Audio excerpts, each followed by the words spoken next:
Now, this next segment, I've talked about all these things on the show before, but I just want to bring it up and talk about it again, and maybe I'll have a segment where I have all these details really ironed out, just ironclad as hell. But I want to bring attention to the Central Intelligence Agency's operation called Timber Sycamore. Now, I'm not even going to be going deep into this. Like, I'm mostly sourcing this off of the Wikipedia page for Timber Sycamore. I mean, I've looked at other things, so I'm not just reading it off of it. But my point is, this is all widely available information.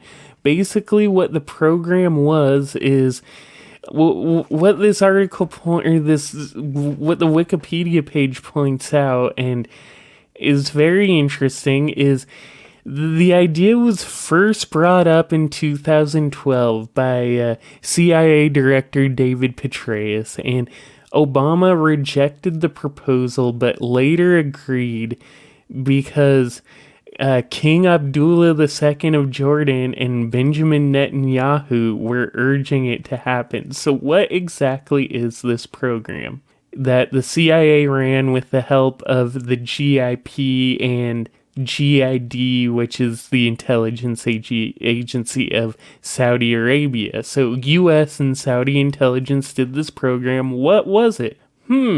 Basically, the CIA was funneling a ton of arms to the rebel forces fighting against Assad during the Syrian civil war. They were not only funneling in supplies, but also training rebels. And what this basically resulted in, and they will say oh, well, this is what inadvertently happened. This was the blowback. But no, this was an intended consequence, is many of those weapons went into black markets. And those black markets always flipped the weapons to ISIS. Most of these weapons ended up going to ISIS. There, as you may have heard, there were situations during the Syrian civil war where one faction was shooting at another with US military weapons and one faction was shooting at another with CIA weapons. And it's not even just that they were giving these weapons and they'd flip them to arms dealers who'd put them in a black market.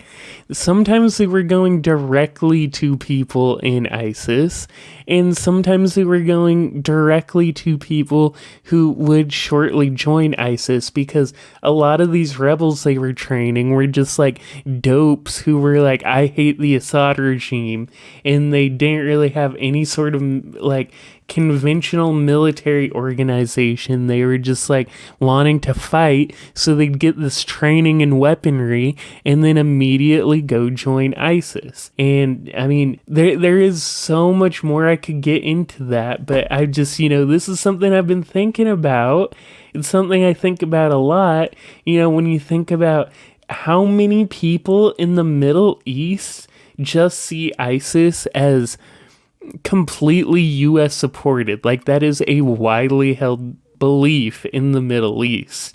What the US government wants us to think here in the US is, oh, those barbarians who will join forces like ISIS and Al Qaeda, we have to just stop all these barbarians, when ISIS would, at the very least, would not be as powerful as it was without the US.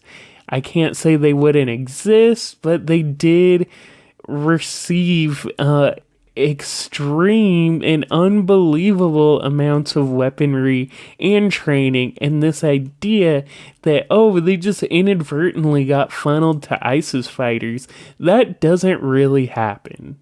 I'm sorry, but it doesn't really happen that way typically.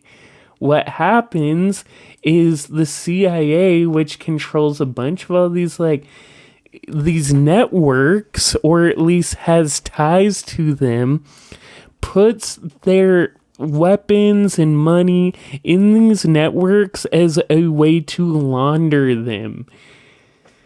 CIA weaponry does not accidentally get into the hands of the wrong people in mass like this. It happens deliberately.